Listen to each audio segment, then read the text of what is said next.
It's your boy Stevie Jobber. It's your boy Dangerous Duke. The Dangerous Jobbers podcast. Play the one. The boy Stevie Jobber. Dangerous Duke. Stay dangerous.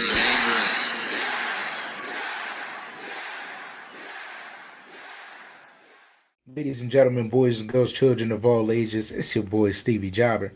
It's your boy Dangerous Duke.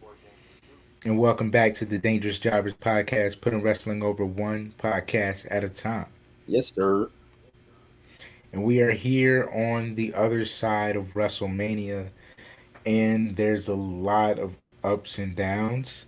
A lot has happened very quickly, and not just WWE, but there's been a lot of AEW news this week as well. So just a lot of wrestling stuff to get to. So let's dive right into it, man. How are you feeling post Mania? That first week.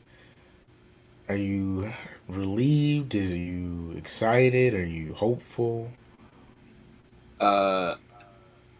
I feel like I'm on a roller coaster ride that just when you think it's ending and it's time for you to get off the ride, it just kicks into the other gear and just starts going again, even when you want to get off. So that's kind of where I'm at. Get off. I hear that. Well, I guess there's the part you would probably want to get off at.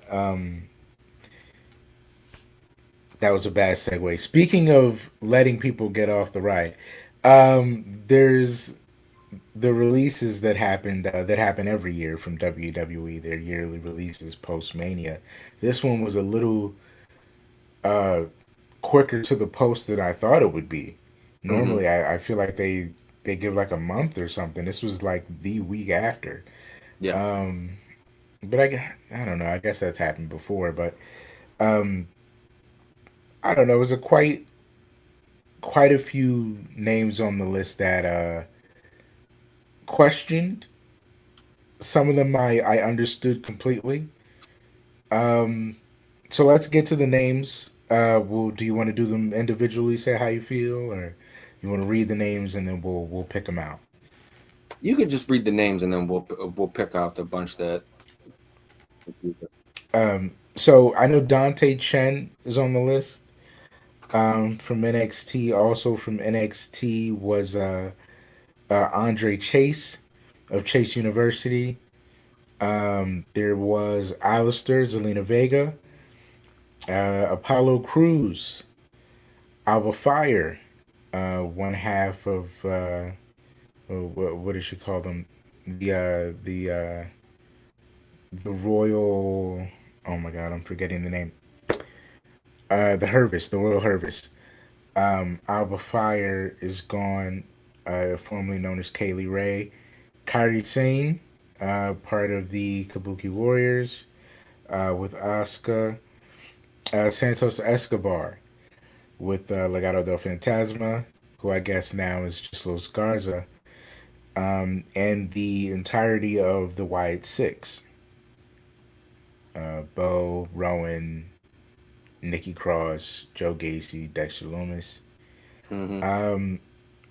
And if I didn't say it before, the Motor City Machine Guns have also been released. So let's address the releases. There's a few quick thoughts. Alba Fire, I think, will be fine. I saw her tweet saying Kaylee Ray would have battered Alba Fire. Just for the record, I think she's absolutely right, and for that reason alone, I think Kaylee Ray is going to do fine. Yeah. The indies still remember who she is. Ironically enough, Santos Escobar was surprising for me, only because very huge in AAA, and I thought they were kind of leaning into that slowly, and then I guess just sort of dropped it. Unless that's something, or maybe AAA will sign Santos full time, and that's something Taker wanted. Who knows? Kairi Sane, she'll go back to Japan. She'll be fine. Um, MCMG, a little confusing, but also I have been thinking that the SmackDown Tag Division has been in shambles for quite a while now. So it is surprising and it isn't surprising. Um, Paulo Cruz, not surprised. Honestly, it is surprising because he's missed so many release dates that I Yeah. thought for sure Apollo Cruz, and he has missed it every time. So, a little surprised, but I'm sure Apollo Cruz will find somewhere to be great. Um, I mean, hopefully, right? I think I said Andre Chase will be fine. I think there's a great spot for a parody teacher gimmick. I think Teachable Moment can carry itself into many different promotions and be hilarious, if nothing else. And then he'll have to TNA. find an edge to a character on his own. TNA being a great place to start. Um, Alistair and Zelina, I don't know if they'll run to AEW. Um, I don't know where they'll go. But I'm sure Tyler Black will land on his feet. I'm not Tyler Black. I'm sorry. Alistair Black will land on his feet. Um, Zelina, I don't know. She might just. I feel like she might just do streaming. I'm not gonna hold you like streaming and cosplay or something. She doesn't necessarily have to wrestle. I No. mean, she is. She could find a mean streak and prove herself very credible as the cousin of Amazing Red. I don't believe that to be the case, but I think Alistair will find They'll. someplace safe to land. I think they're gonna fall into that Killer Cross Scarlet gimmick, Mm. where Scarlet doesn't wrestle, but she's a good mouthpiece, and Selena won't need a wrestle, but can be a good mouthpiece. It's gonna be eerily similar for the both of them, so they'll be fine. I think um, in a ballsy world, I would call MLW and be like, let's just pull the trigger on the controversy of us getting signed after they let Killer Cross go, because I was supposed to take his heat and then they also dropped me. Let's have it. Let's address the elephant in the room for like a year and Cross have is a the face banger in the of a thing. scenario. And Cross is the face in the scenario. He just became world champion. It's a great opportunity for that. It's a great opportunity for Alistair to play into whatever ill will might be out there about him. So I think it'd be a nice little, and they're both like very combat, MMA, judo, whatever. I see I it. think it'd I be can a see it great now. clash. I can see it now. You're mad at me because you couldn't replace me. Yeah, yeah. You couldn't get the job done, and they let you go too. It writes itself. It Hmm. writes itself. I think that's gold. Um, ask Paul Walter Hauser. Um, and then the Wyatt Six. What are your feelings on the Wyatt Six? I don't know how to feel. Um, I feel like in the TKO world they weren't gonna fit anyway, which is a sad thing to say, but just look at how they were booked the last few months. You were fighting with Samoans over a lantern. It doesn't really mold good TV because none of it really was good after the fact. So there really was no winner. There was no loser. You guys got the lantern back, and one of the Samoans became bitter. There was no big payoff for this. Yeah, it's So very unfortunate. It's very unfortunate because, um, yeah, they were just kind of booked like crap yeah, at a certain point. Like it took down the MFTs, it took down the Wyatts. Um, I don't know. It put me at a weird place where it's like I don't know how far they get on the Indies. If they can keep the gimmick necessarily, I would imagine not. yeah, So that then it would be kind of becomes like just a hurt piece, man. Like just another. I hate to say it, but another like classic Wyatt situation where a whole lot of potential and we didn't really go all in on it, so it didn't produced the way that it should have. Mm-hmm. Hey, man. Speaking of people, speaking to your point about them not fitting TKO, there is somebody that TKO definitely decided fits the mold, and that is Evil from New Japan. Tell me how you feel about the signing of Io Sky's, I believe, husband or fiance, Evil. You just had to sneak that one in there, huh? Me personally, I'm indifferent on it. Do we really need the guy that essentially killed Bullet Club?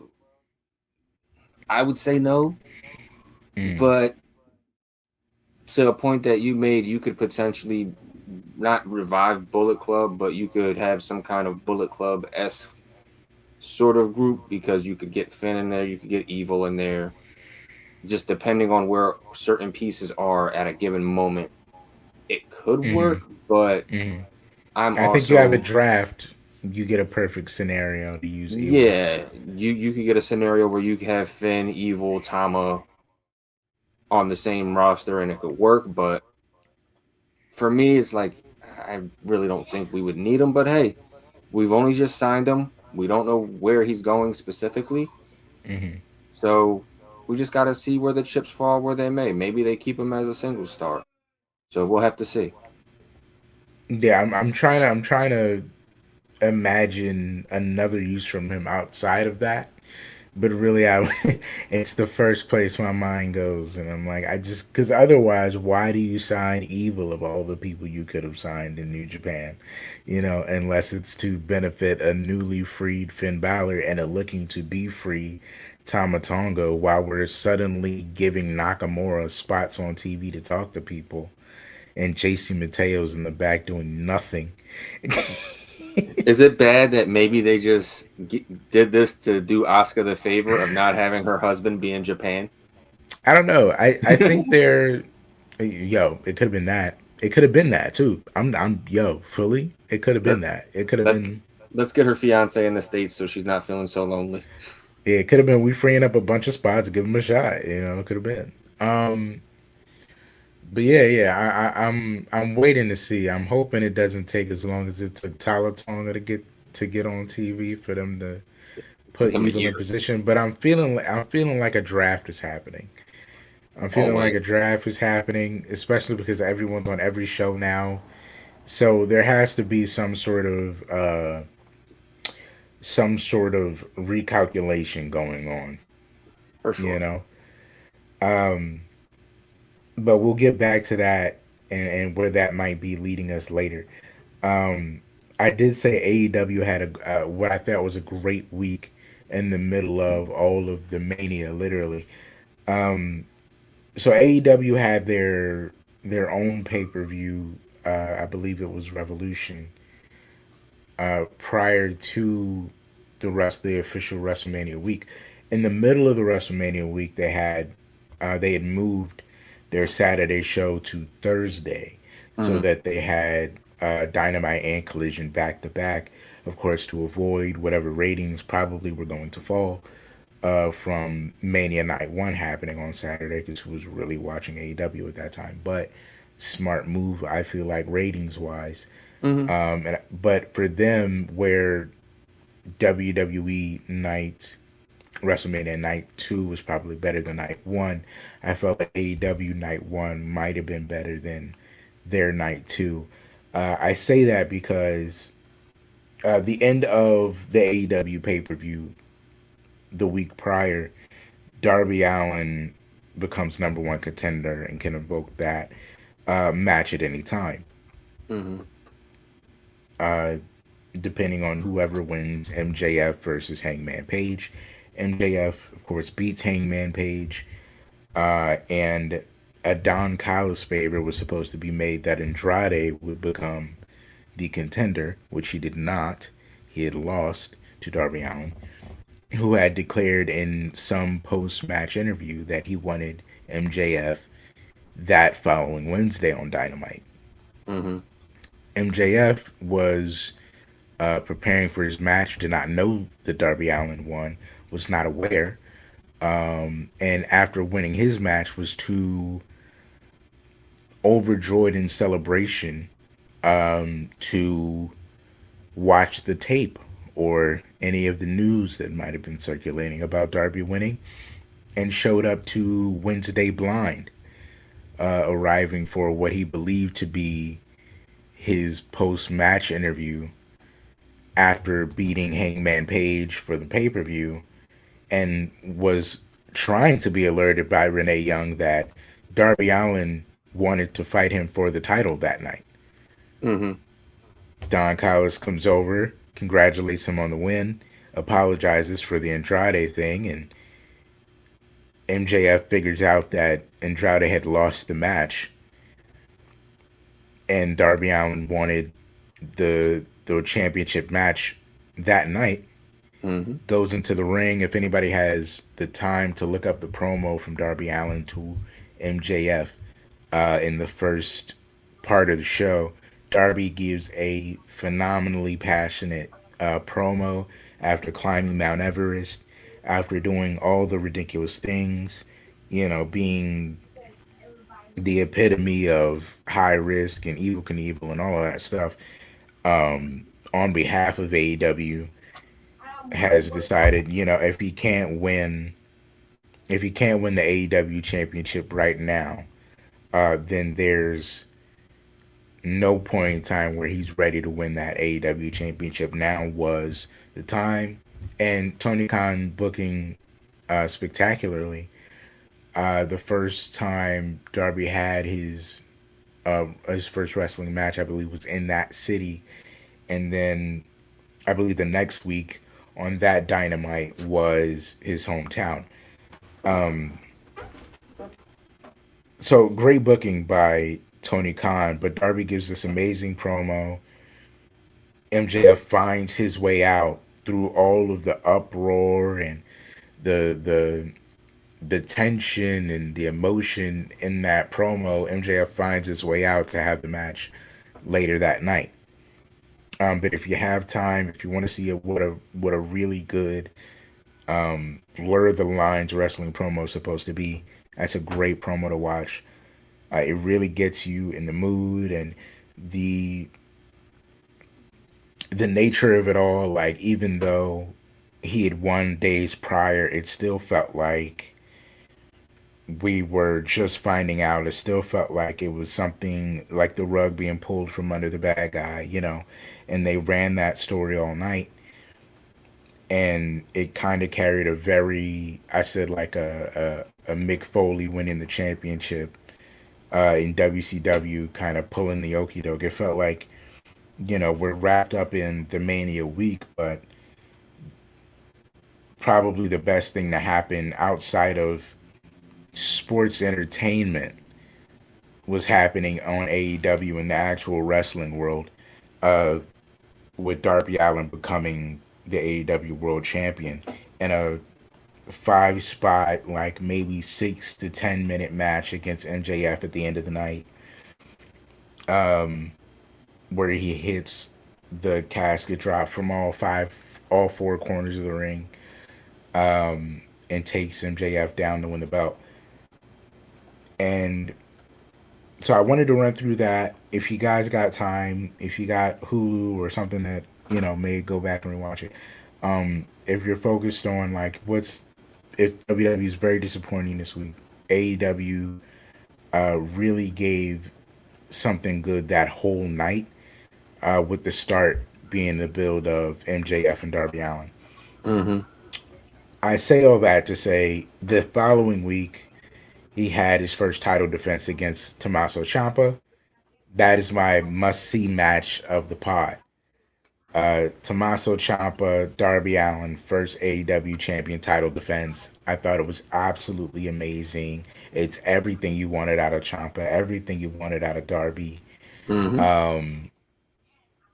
And he described his run as a suicide run, basically. He didn't say suicide run, of course. We know what he meant.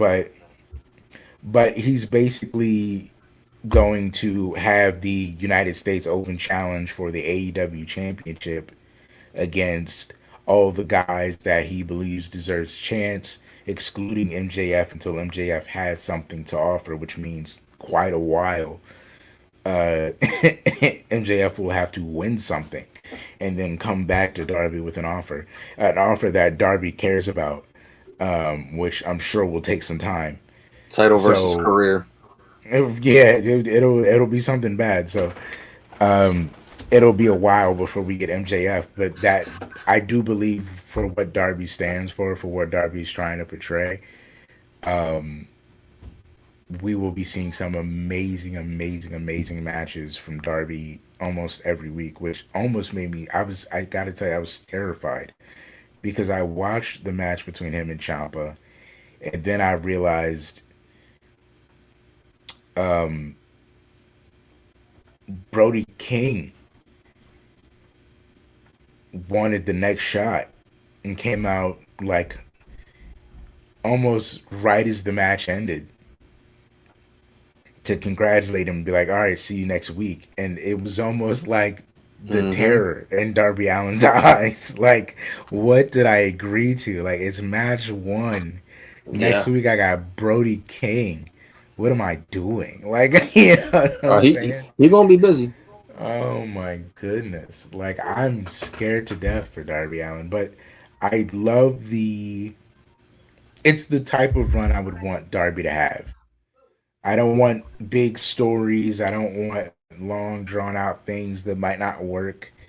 Let's just give him Darby every freaking week, man. You know what I'm saying? Let's just go out there and give him a show against all the people Darby probably should have been beating this whole time. You know? That's how I feel about it. On the flip side of exciting changes in AEW, Edge and Christian are back. Or Adam Copeland and Christian, again to fight FTR for their careers, I believe. In Edge's latest promo, he had challenged them for the AEW Tag Team Championships, and they were putting their careers on the line. So is this the FTR taking out Edge and Christian so they have their final run? You know, the Dudleys winding down. The Hardys are sure to be winding down soon after the last few bags that Matt Hardy can get them. So I would imagine, Big Money Matt, I would imagine Edge and Christian are landing the plane at some point in time soon. Do you have a thought on them coming back? Are you feeling like this was necessary? You know, at some point I feel like, man, you could have you could have walked into the sunset by now. Yeah, but you know the era that they come from. They're not just gonna go quietly, especially when the fans that they have now are the fans from 25 years ago. So you know that they need to give it the right send off. They want to pass the torch to the next tag team, if you will, and FTR has been one of those tag teams throughout the industry, like with the Usos, with the New Day and stuff like that. So I think it's necessary, but you also got to do it the right way. So as long as Yeah. it's done the right way and it's done with good intention and they can not make it look like they've lost a step, then I'd say go out on your shields and do your thing, and then you're good. We don't, not to sound mean or anything, but we don't need to see Christian anymore. We don't need to see Edge anymore. So this is the graceful way to bow out. Yeah, I think they should let him win. Yeah, I think FTR should win. Yeah. Edge and Christian should go. I mean, at this point, it's not that you guys are. I don't even think you guys are necessarily bad in the ring. It's just No, that it's you what more look can you too do? old, man. Like it's starting to get like Ric Flair. Like you know, what I mean? Like Yeah, it's it's starting to like look like Ric Flair in there. Just that the body doesn't look believable as much as it used to. You yeah, know, and at a certain point, it's like, what are we doing this for? It's like LeBron Fight James at every now and then. 43. How much Yeah, more yeah, can yeah. how much It's more just can you chase? it does. It just doesn't make any. It just doesn't make any sense for you. Um. So I'm hoping this is it. I'm just hoping this is it. Um. I'll give this take real quick, and then I'll move on to something I can actually put you into. A real quick take about the Death Riders. I think there's a face turn coming. I only say that because I thought it was they've been doing face turn type things, but it's been very small here and there. Um, for instance, the talk to Chris Statlander that I feel like eventually got her to the world title. They recently came out and saved Will Ospreay, Mark Davis, former member of the United Empires, I believe, now part of the Don Callis family tag team with Jake Doyle, my guy, Jake something. Mark Davis had this match with Will Ospreay that I actually believe Will Ospreay was going to win. Ospreay came out. Of course, he's coming post injury, so he's not 100%. I guess that being the okay for Davis to beat him. Anyway, Davis goes on to just start beating the living crap out of Ospreay after the match, which I'll add had a tombstone, not a tombstone, a sit out power driver to the apron that looked absolutely insane.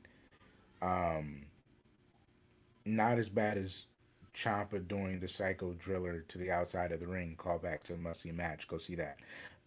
But Mark Davis starts killing Ospreay, and in the middle of it, Moxley comes out and like kind of Shield style. The Death Riders start getting on the aprons. Davis puts Ospreay down, slides out the ring. They pick Ospreay up, and I go, "Why is Mox saving Ospreay? For what reason? Aren't we all bad guys? Don't we have no ties but to the family? Like, what's happening here?" So I don't know. I don't know if they're becoming like a Punisher, like a Punisher type, group towards AEW. I'm not really sure where that's at, um, but yeah, I think a face turn may be coming. Maybe not right away, but they're dropping hints. There's some writing on Um, the wall. there's some writing on the wall there. Um, and then for what might be some more writing on the wall, I felt like tonight, as we're recording this, they're having because it's Saturday, they are actually having AEW Collision on the night they're supposed to. And one of the matches on the card, they're having a playoff palooza, which is no doubt a play on the playoffs that are happening right now. Mm-hmm. They're having the Demand versus Chris Jericho, who had to find two other accomplices for the night that ended up being the Hurt Syndicate, Bobby Lashley and Shelton Benjamin. So Jericho, Shelton Benjamin, Bobby Lashley, the Demand tonight at Playoff Palooza. I'm liking that the trios divisions. I'll say this and then I'll get your thoughts about Jericho hooking up with the Hurt Syndicate. I'm liking that the trios divisions are really starting to shake out. Like the Demand is getting really good, even though I think Ricochet stands apart from the Gates of Agony. Um, I think the Demand is really good. I think the Rascals being pushed as a trios group is really good. The Death Riders with just Wheeler, Garcia, and Claudio, I think is good. The Conglomerate, the group that they have now, that they've kind of refined um, O'Reilly, Strong, and Orange Cassidy as a group. I'm not necessarily upset about that. I used to hate the Conglomerate because they didn't really make any freaking sense to me at all. But they've been pushing Willow outside of the Conglomerate. They've been pushing. Well, Briscoe's been off TV, I feel like, since he's lost the TNT title. So now that they've kind of narrowed it down to the three of them, I feel like that's it. They're really shaping their tag division and their trios division apart from themselves to make them stronger. Um, that being said, though, the trios match tonight is the Demand versus Chris Jericho and the Hurt Syndicate, and I'm asking you what you think because it's Jericho's first real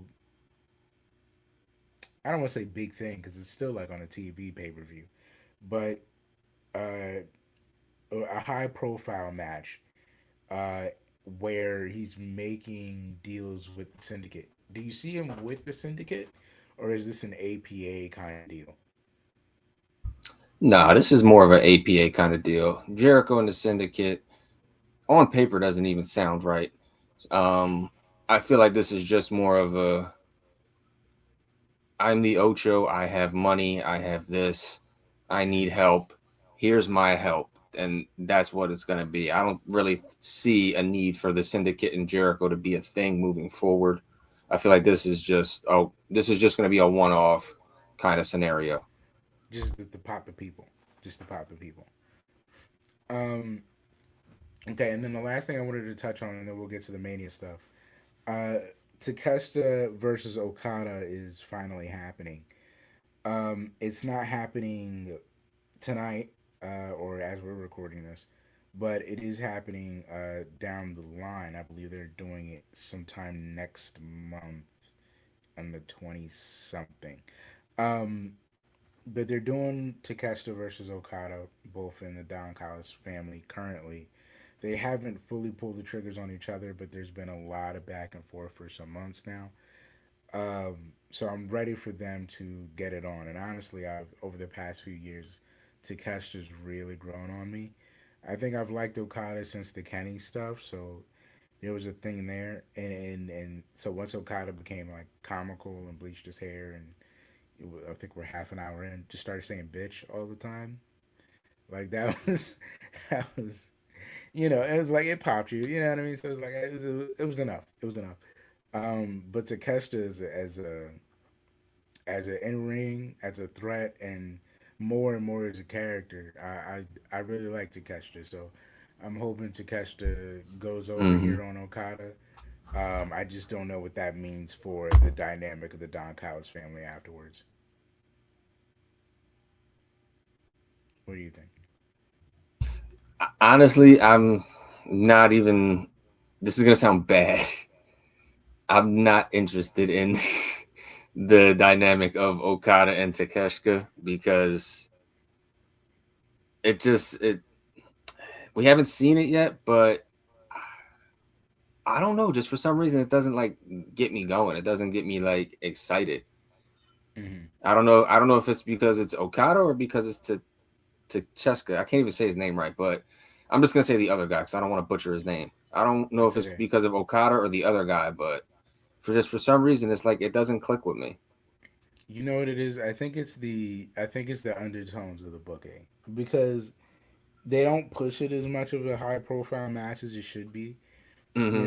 They ran the promo for it, but most of it has been nuanced backstage stuff.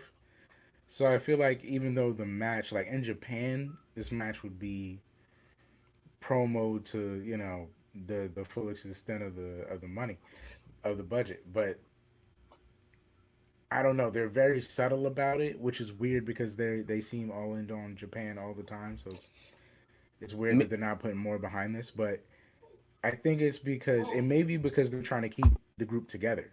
Like once, like if Takeshita is to beat Okada, they still want to keep the Don Callis family together at some point. So they're trying to not build it up as a big blow up and I rather just. I'm starting to think maybe it's because, and again, this is the AEW thing that they've always struggled with. Maybe it's because AEW is trying to figure out how to do 37 different things at once, Mhm. as compared to WWE when they're only doing like, maybe 5 or 6 things, but each thing feels like it means something. So maybe that's why. Maybe that's why. I think that's it. I think it's this. There's so much other stuff going on, especially in the midst of the Darby stuff, in the midst of the MJF stuff, in the midst of the Okada stuff, and the Death Riders thing, the Jericho thing, getting all the way down to not down to, but once you get to Takeshita and Okada, it's so much, which I don't know. They still have to figure out a way to filter, but I do enjoy watching the content and feeling like I'm catching up every week because I have this weird thing where I feel like I watch AEW more consistently than WWE nowadays, but I also feel like I never know what's going on in AEW, even though I watch it every week. So like I know the big stuff, right? But there's like you said, there's so many different things going on at once that I can always throw on a show and find something I didn't know that was happening. Pretty So much. there's a lot of that. There's a lot of layered booking going on. But that does it for my AEW points. We'll leave the rest of the show to WWE, and in that it is post Mania, we do have to run the card. So let's. I will say my biggest gripe. I'll say it now, and then we'll run through the cards. Is just that nobody got more than 20 minutes, but Roman. I Yeah, don't a think lot of anybody the. got to 20 minutes, but Roman. Uh, so my biggest gripe here was that it felt fast. I think whoever It I was felt with very at ad both central. nights, very ad central. Yeah, I feel like the card went by very fast, and it's because it did. It's because I'm sure if you put all the time the entrances together and the ads and everything else together, it much outweighs the actual in ring time. So that's my biggest gripe. Okay, well, Outside of the card. so I'm gonna just before we go through the match order, I'm just gonna do the times of each match in order, like from the first match to the last match. I'm gonna start with night one, just so you know. Mm-hmm. Match one, 7 minutes 10 seconds. Match two, 14 minutes 10 seconds. Match three, 8 minutes 30 seconds. Match four, 8 minutes 15 seconds. Match five, 17 minutes 55 seconds. Match six, 6 minutes 50 seconds. Match seven, 22 minutes 45 seconds. This is all night one. Okay, So so the main event got 20 minutes. Okay, yeah, there's but two this is matches. just night one. So and Only the then main events got 20 minutes. when we get to night two, I'll do the times again. But first match for night one, the Usos and LA Knight versus the Vision with I Show Speed. Me personally, for an opening match for night one, it did its job. Like, it wasn't amazing in any way, shape, or form. It wasn't terrible in any way, shape, or form. It was it as bad as it's gonna sound. It felt like a main event on a pre-show, but It was a main event on a pre-show. which leads me to my point because it could have been the main event of a pre-show. It was an okay opening match, so I'm gonna give it a C minus for the opening match. Yo, where was Killer Cam? Where I have one question. Yeah, my biggest gripe with the whole match Mm-hmm. from my hip hop people Yeah. or my sports people, even because it's a sports show that he was doing it on. Cameron, the rapper, Yeah. podcaster. Mm-hmm. Okay, very listen in the hip hop world, very renowned rapper Cameron. You go on Cam show, Jay Uso is on Cam show, pulls Cam over the stand, over the desk rather, Mm-hmm. and gives him at least one good shot before they break him up, because Cam is selling it. Now, why in the world would you have him go on a major platform with a major rapper about a good name in the community y'all are trying to, you know, gain fans from? I'll say. Have him hit Cam go on the internet and say I'm going to be there night one after complaining after complaining about getting night one people, namely Jay Uso, being the topic of conversation leading to the scruffle, and Cameron not show up for the match night one with Jay Uso. What is the point of the what is the point of putting his hands on somebody not in the wrestling world with no payoff after they say they're going to be somewhere for Look, I think maybe they realized. Now, this is going to sound bad. And believe me, I don't mean for this to sound bad because you know him.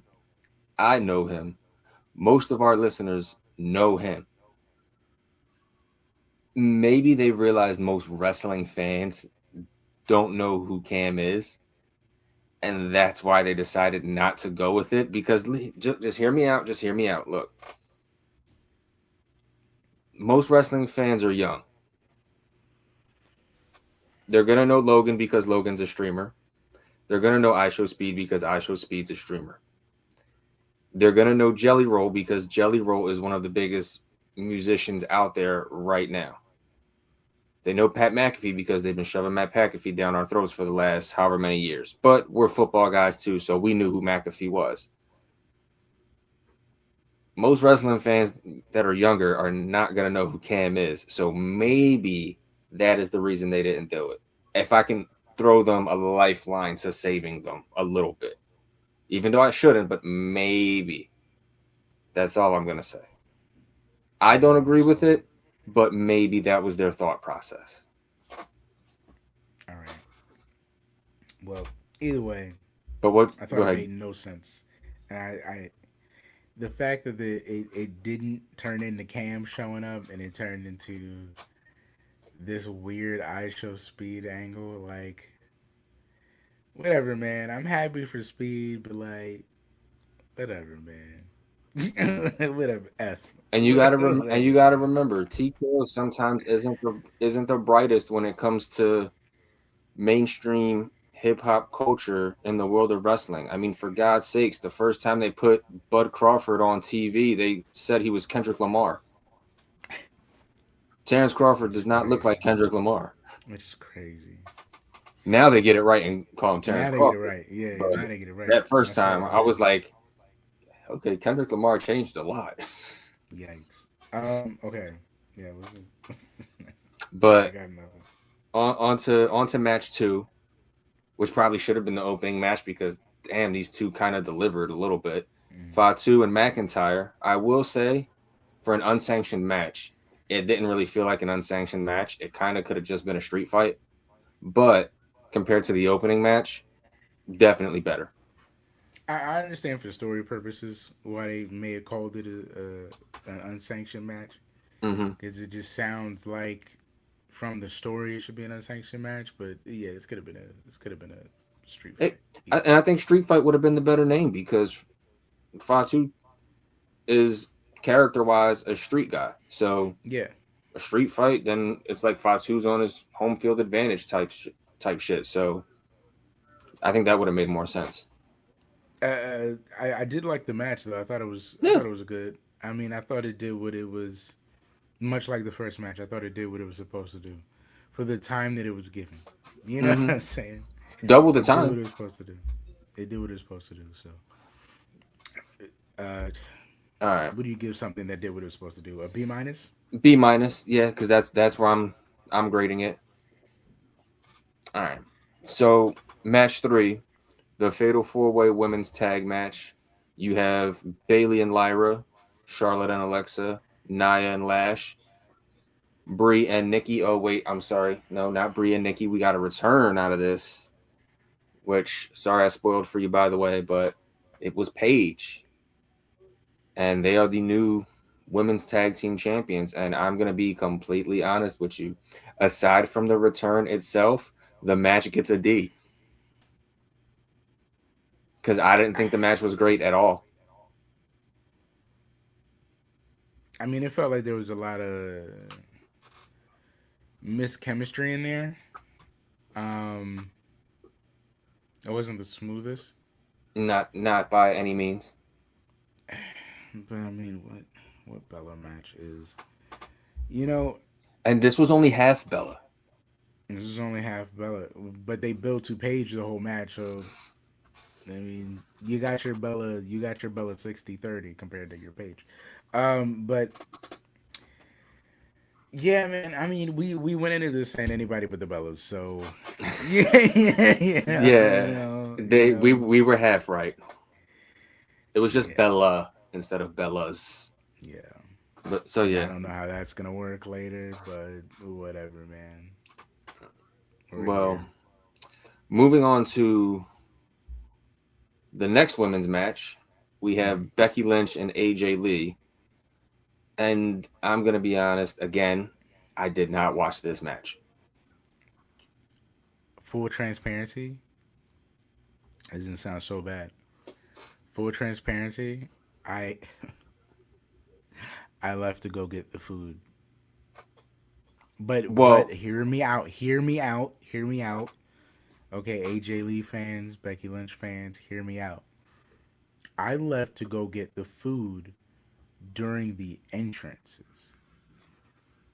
Mainly because I said to myself, this is AJ Lee and Becky Lynch.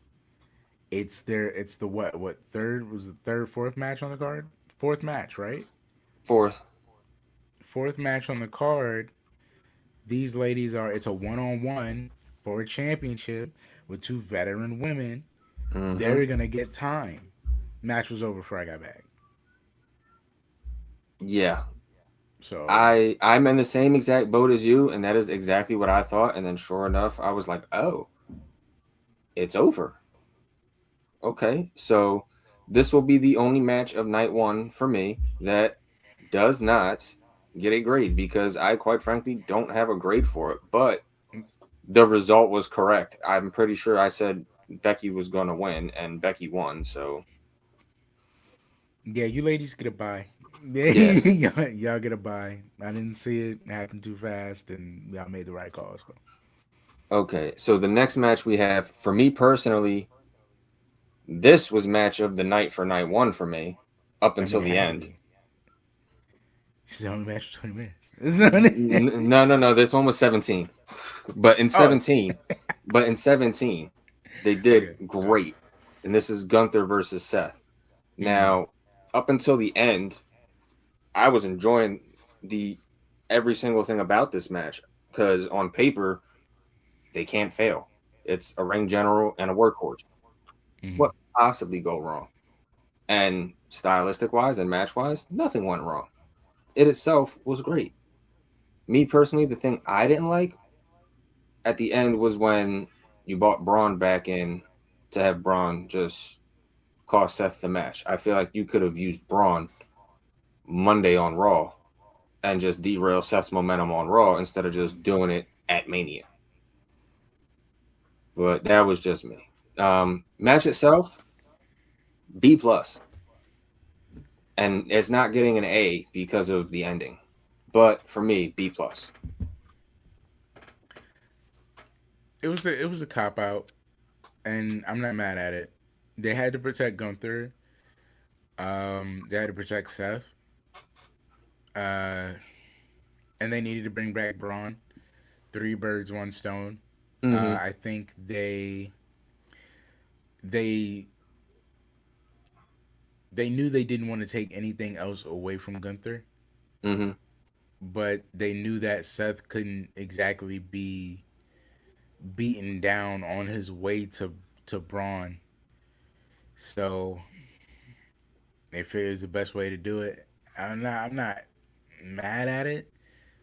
I'm still mad about how he got here. Like, the match was great.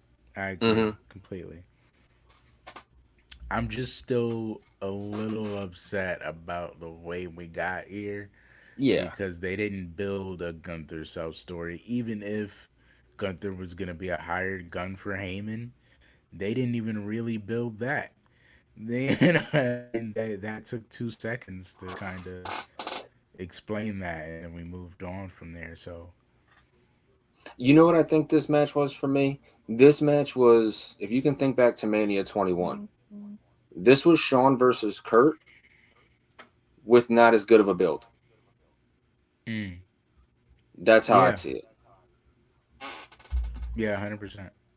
But anyway, I digress. The match before the main event, the match that you would think would have a lot of time, the 6-minute match between Liv Morgan and Stephanie Vaquer for the Women's World Championship. 6 minutes. A match where the entrances were longer than the competition itself. Talk about bad decisions and trouble. Good Lord Almighty. What happened here? Again, C-, D+, whichever one you want to give it. I don't. That's my grading for that match. I mean, they made the right call. Yeah, and that's why it didn't get an F. But I mean, yeah, again, like nobody got time, man. Like it's like the one event you're supposed to get time at. Then like nobody got time, so like yeah, I guess it was good. Like you went to the kitchen to get water, came back, and the match was over. It's weird. It's weird, but it's why to that extent, it's why I noticed so much more happening in AEW because there was so much less wrestling happening on Mania. Mm-hmm. It's weird. So yeah, that's where I was at. I was like, man, it's the right call, but I mean, poor execution. Not a lot of time. But now I like the logic. I'll say that too. I like the logic of her just being like, yeah, I'm a dirtbag. Sorry. Not trouble. That's her, I guess. Speaking of somebody who's in a little bit of trouble now, Cody Rhodes and Randy Orton. Man, did we need Pat McAfee to get here? I feel like we could have accomplished everything we wanted to accomplish in this match without McAfee and Jelly Roll. You know what's crazy is I feel like they didn't realize that until the end. Like, we'll never know if the numbers went back up after McAfee and Jelly Roll. But I can certainly tell you that, like, for me, it didn't help them break any records. For me, it didn't help them break any records, and I felt like for what they thought adding Jelly Roll and Pat McAfee was gonna do, and what it probably actually did, you probably could have just told a great effing story and got to that same place. Yeah, because it's not like they were super effective. You know what I mean? You could have bring back the NWO, and you didn't reinvent the wheel with Jelly Roll. So like, no, because you could have got to the point you arrived at without either one of them. Just have a great match, tell a great story. Randy still turns heel at the end, punt kicks Cody, boom. Where did we need McAfee and Jelly Roll in that? I personally don't think we did. But Ted DiBiase owes Randy $25K, so we don't get Ted DiBiase being the guy. Junior. Junior. Not senior. Junior. We learned that mistake already. Yeah, right? Not senior. Not senior. Everyone has a price, and senior knows the prices. Yeah, senior pays his desk.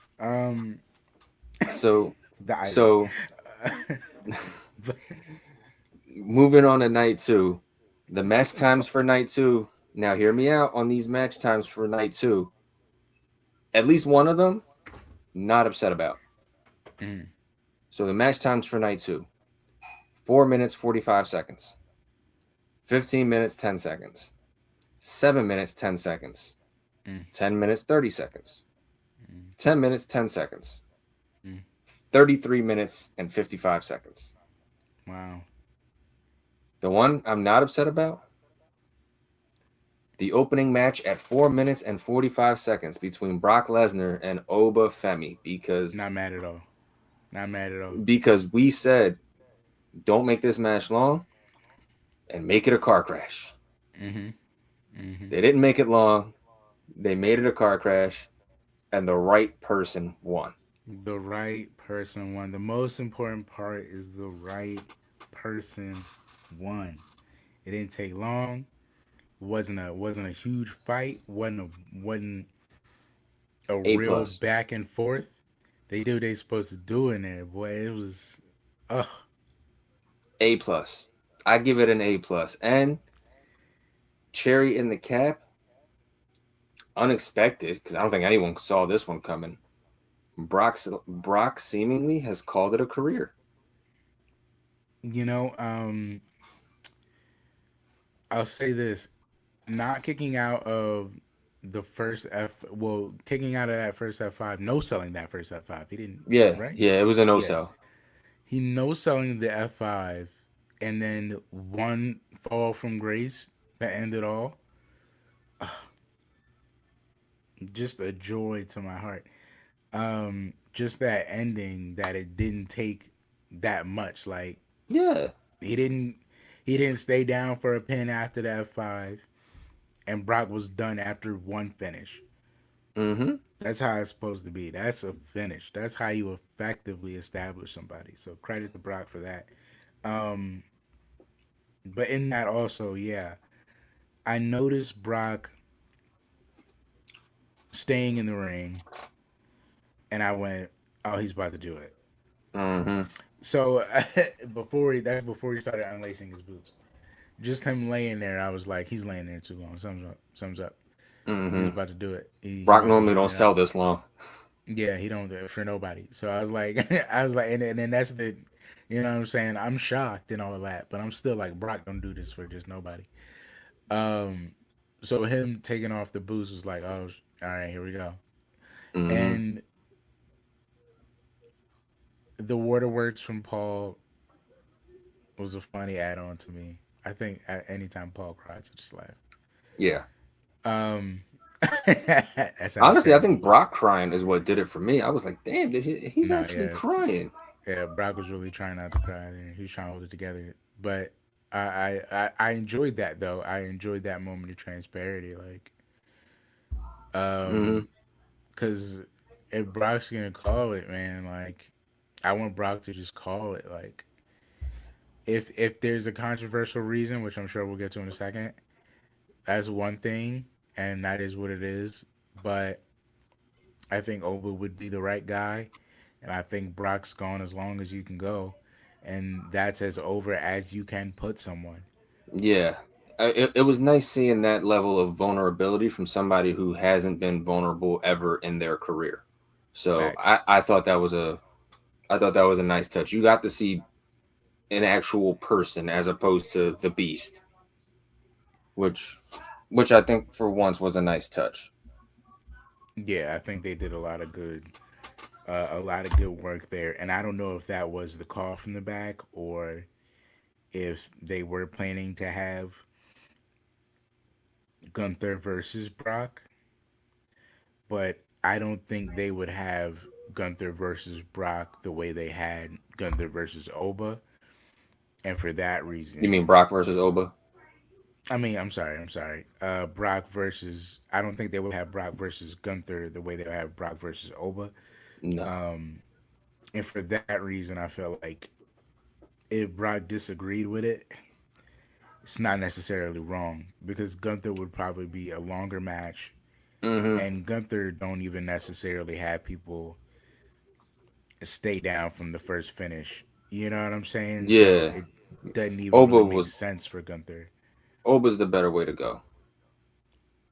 He's just the more and stylistically side by side. Oba checks every box a little more than Gunther does.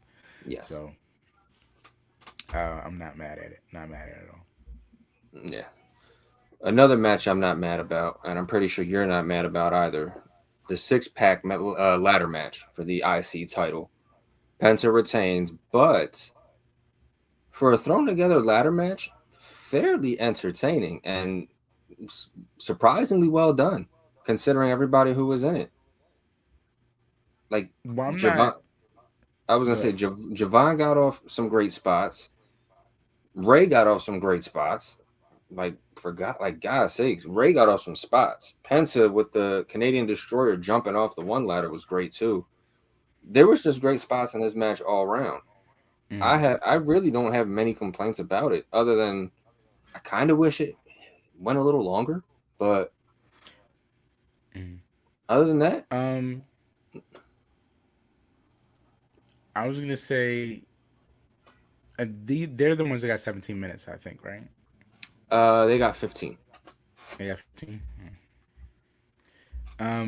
It's still longer than everybody else on the card besides the main event.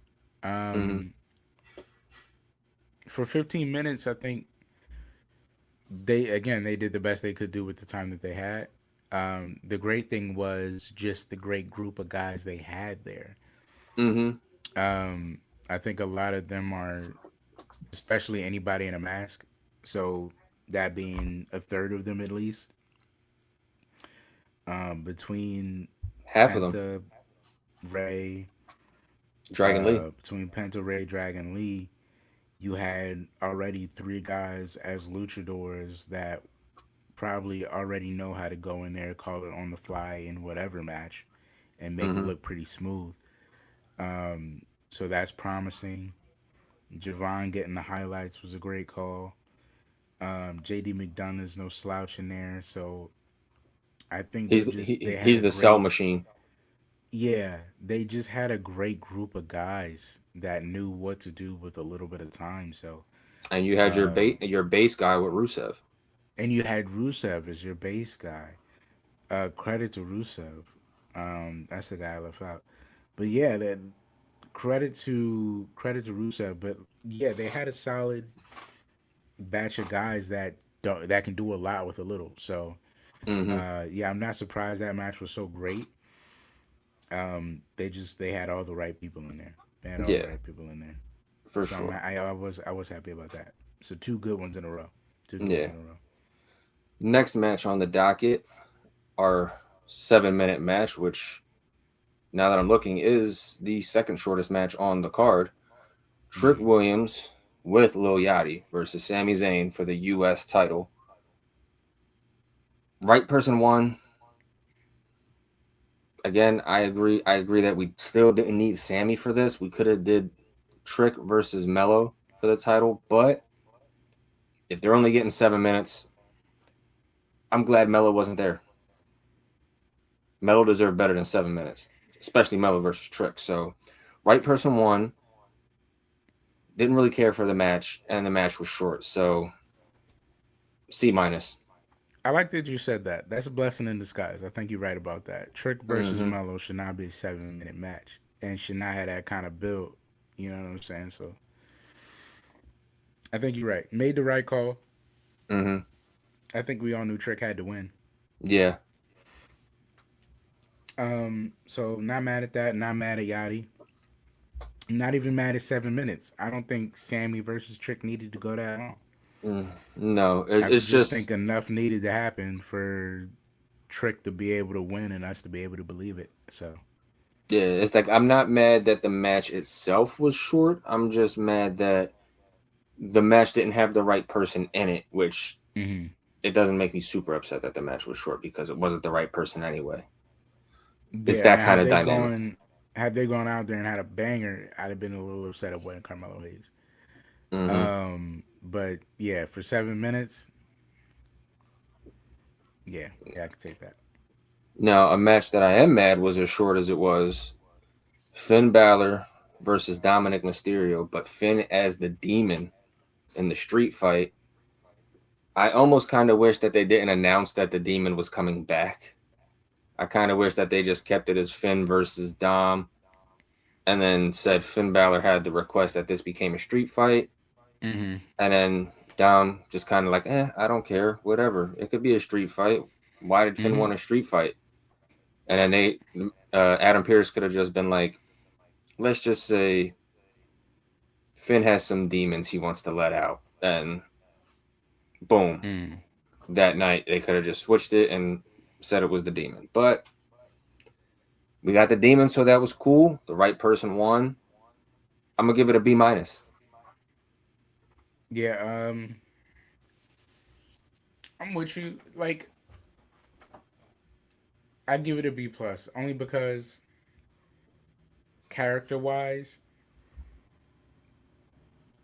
character wise, I don't think it should have been a long match. Like No. that match time makes sense because talented as Dom is, Mm-hmm. his character doesn't seem like it should stand very long in the ring with the demon. Mm-hmm. So Okay. in that case, it's like it works out to me that like as the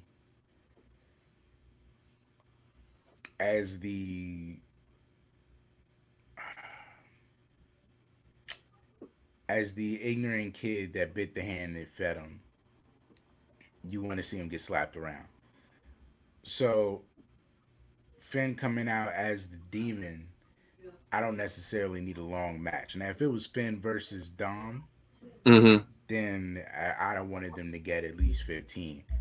But Okay. as the demon versus Dom, I don't want Dom to even really stand a chance. I just kind of want him to sell most of the match and get destroyed, which I think he did a great job at. I like the turnbuckle spot. I like the table spot for the coup de grace.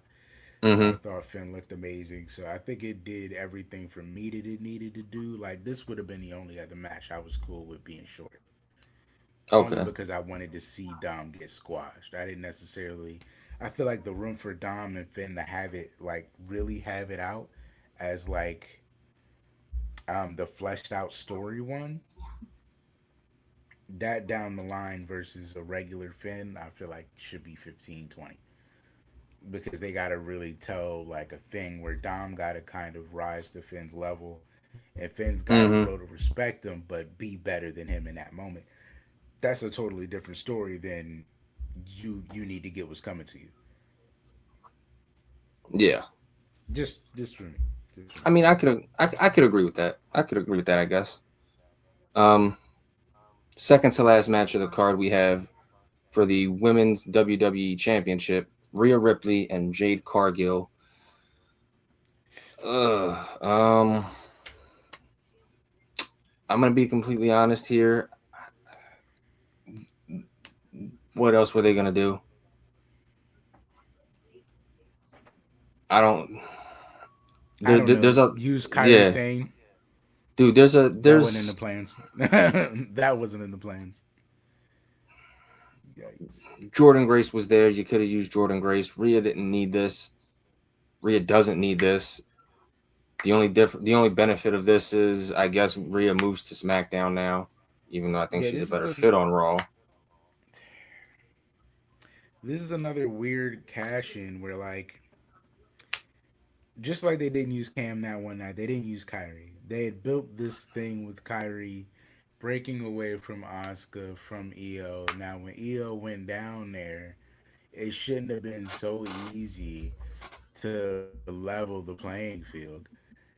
So like they should have needed Kyrie Sane to have like an even. She takes on Jade's baddies, and then Rhea Mm-hmm. figures it out at the end. Aside from the booking squabbles, yeah, Rhea just should not have won. She didn't need to. She didn't need to be on SmackDown. Like unless she's turning heel and everyone is slowly going to hate her. But even then, I don't think that's the case because Jade's so good at being Jade that like Mm-hmm. Rhea's gonna have that. This is her Cody year. She's gonna have the belt, and people are gonna like. There's gonna be split between people that are happy that she's champ, and there's gonna be other people that is like, she don't need this belt. I don't know what we're doing here, and these stories are probably not gonna be great until Jade gets the belt back. Right now, I'm about whoever the better character is that can have better stories. Let's put the belt on them. I just don't believe that's real. No, and I think this was TKO's way of milking that mommy cash cow because she moves all that merch. So I feel like Mm-hmm. that's maybe what they were thinking here. Mm-hmm. But even then, look, I love Rhea. A lot of people love Rhea, but you can only beat a dead horse for so long. And I feel like it's time to transition a little bit and just And I mean, get off the udder a little bit and try to find other things. Maybe with these and call ups there's we can do that. But and there's you know, there's so much room with Jade that running with Rhea, who's beat everyone, just didn't make a ton of sense. Like, Hmm. and I don't know. The saving grace, I Jay, guess, mhm. is that we can get a new crop on SmackDown, but even then, it's like, you know, Well, speaking to the new crops, there's been an addition on Raw and on SmackDown. Um, well, are we doing so that I'm now, or are we hoping. waiting until the? No. I'm Oh, just okay. mentioning it now, and then we'll move on. So I mean, hopefully, out of the new girls that come to SmackDown, they can get something out of that. But even that's like, I don't We're know. gonna have to see how the It's year weird. plays out. It's weird. Yeah, we're gonna have to see how the year shakes out, and I still feel like there should maybe be a draft coming. So Yeah. we'll see. Mm. Speaking of the way things play out, because the way this next match played out was beautiful, in my opinion. The Hmm. main event of night two, Roman Reigns and CM Punk. This was match of the night for night two, and you could argue match of WrestleMania because I think, to be honest, this was beautifully done by both of them. Because even though, yes, it was the longest match, it didn't feel like it went on forever. Hmm. And me personally watching it, I was like, oh, okay. Like, I was kind of expecting to be a little disinterested in it at a certain point, but there really was no point in this match where I got disinterested and lost any care for it. I was glued to the TV from the start of the match to the end of the match. So for the main event, both of those guys, especially the older CM Punk, I think he's like what I don't want to insult the man, but like a 47-year-old CM Punk or a 45-year-old CM Punk, he did great, and so did Roman. So I got to give props to the both of them. They had a phenomenal match. I'm giving that match an A. Hey man, for me, I had the expectation of like there's something about, and not to be this guy, but there's something about Roman, especially in the last 6 years, of course, that is just I just don't expect nothing else but something great. Mm-hmm. Like it's just different. Like that thing that he was missing. It feel like when the LeBron kicked in on LeBron when he was with the Heat. Yeah. Like there was a rough patch there for maybe the first year and a half, but when it kicked in, it was like, all right, these guys are it's on something now. It's different. I th- And he got yeah, that Pat Riley syndrome. That's what it was. He met up with Pat Riley and AKA Paul Heyman, and it kind of showed him, hey, this is who you are. hey, You do have you this know in what I you. mean? Some put the battery in his back, and even though he doesn't necessarily have any of those elements anymore, and he's maybe piecing them together now, but when he went out there, it just felt different, and he delivered like he does. Um, I thought it was a great match. I thought it was gonna be a great match. I thought Punk did great in telling the story. And I think it was a cool way to end it on Punk's body just giving out because at the end of the day, the most important thing Roman said is that he was old, and that ended up being the determining factor in the match because we seen him pull off that double GTS to everyone, and that was he really went through just this grueling. They told a great story of these two titans where if you're watching it and you're like us, or you're maybe 10 years older than us, and you got a son watching it that hadn't been there for the CM Punk run, or was too young to remember the CM Punk run, you could watch that and go, man, if he was younger, or back in the day, or it gave you a feeling of, man, had CM Punk had a little more juice, it'd have been different. And I think that's the feeling they were going for. Like, the whole play on Punk being old was that, yeah, like you're all of those things you were, but you were those things. I am what I say I am right now. And I think they told that great story where Punk was almost the best in the world, and then time happened. Knees gave out like an old man, and Roman put him down. Um, but I thought they told it in the best way they could have told it. So yeah, A+ for me. I was gonna say because, like you said, they did everything the way they should have, and I think that was the perfect end to the Mania weekend as a whole. Because then it leads us into everything that happens afterwards. Mm-hmm. You know, with the call ups, with the releases that we talked about. It's going to So be an let's interesting it's going to be an interesting time. But so before let's we yeah, sign yeah. off, I do want to say there was some call ups. Go ahead, go get into these call ups. Let's talk about them. So let's talk about the call-ups before we get out of here. Um, there was quite a few. I think you said SmackDown won for you. For me, yeah. Um, Raw had Ethan Page, Sol Ruka, Joe Hendrick. Mm-hmm. Um, is Danhausen also on Raw? Right. Yes, Danhausen is Raw. I'm wondering how that's gonna work with two comedy characters. Sol Ruka, I think mid card division starting.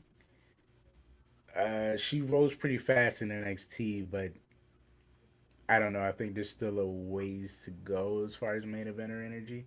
But uh, uh, I think she'll find a good spot in the mid card for now. Ethan Page, um, I don't know. My hope for him is that he doesn't become the Miz. Yeah. So as long as he can establish himself above the Miz, I like Ethan Page's call up. But tell me how you feel about the SmackDown call ups, Fatal Influence, Ricky Starks. I like them. I think so Fatal Influence, Ricky Starks, and Blake Monroe. I think those call ups were perfect for those brands and what they need. I think Mm-hmm. a Blake Monroe gimmick should sort of give off a elegance vibe, but you know how they like to put women in tag teams together when there's nothing for them to do. If when push comes to shove, we need to put her in a tag team. This might not sound the greatest thing to say at the moment, but Tiffany Stratton is a perfect person to pair her with. Mm. And then you have Fatal Influence. You know, that group right there is going to be great with JC Jane and, you know, her two cohorts.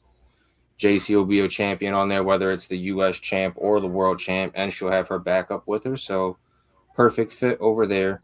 And then Ricky Saints, I don't want to say world champion for him yet because just given the landscape, but that character is going to be great. We've seen him go at it with Trick before. We've seen him go at it with Mello before. I think he'll be an excellent fit on SmackDown.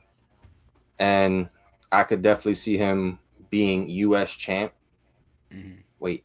Yeah, I could definitely see him being U.S. champ at some point. Or if they decide to flip-flop titles and send IC champion to SmackDown, U.S. champion to Raw via draft, I could see him being an IC champ too. But I think all things considered, they have a better fit for their call-ups than Raw does. Mm-hmm. And that's why they win the call-up war for me. I think it's a tough on a different pod. We got to do a SmackDown 6 and a Raw 6 for what the new year is going to shape up like. Because I feel like the way that they're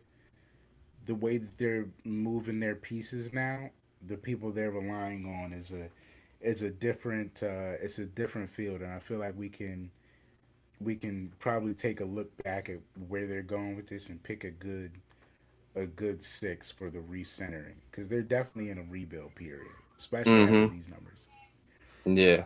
Um, so we'll get to that, and then the last thing I want to say before we get out of here, the last thing, we'll find some time to touch on Roman and the Bloodline later.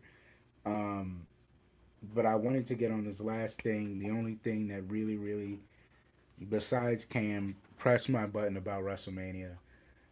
The only post Mania thing that really gives me, that really grinds my gears and gets under my skin, and then we'll get out of here, is just the ending to night one. Um, being that not Cody winning, not McAfee, not Jelly Roll. Um, it's the punt kick at the end of night one. Yeah.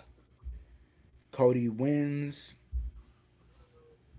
whatever. I'm willing to let that go. Mm-hmm. Randy Orton hitting the punt kick on Cody Rhodes. I gotta tell you, I've never sounded so old. I said they just took the business back 20 years. They just took the business back 20 years. They killed the business. And Oh man. as ironically enough,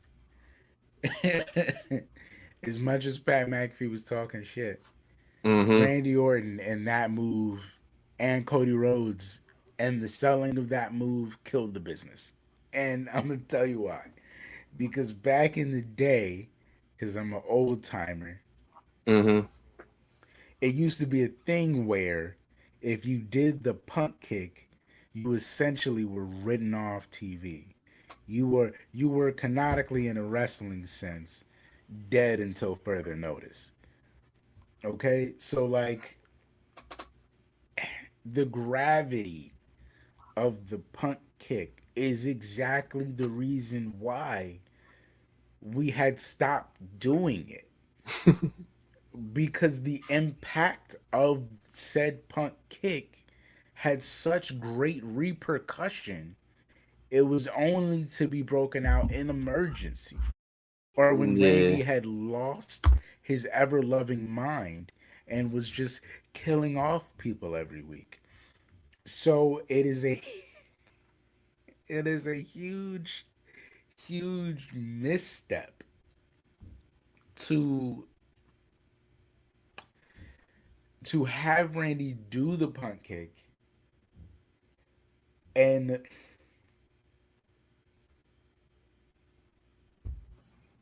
not Mm-hmm. only not only is Cody not written off TV, not only is Cody there the next week, talking, fully conscious, alive, with nothing but a black eye to show for it. He walked away that night. He walked away that night. What is even the point of the punt kick if he's going to walk away of his own like you Look, undid years of work, bro. Years and years and years of work we did for this punt kick to be I get it. effective. And you killed it in not even not even like half an hour. Yeah. Like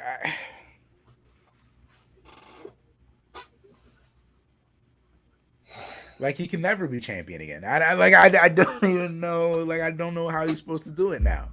Because if the punt kick is not ever going to work the way that it should and people can just come back to work the next week, how is Randy ever supposed to be effective again?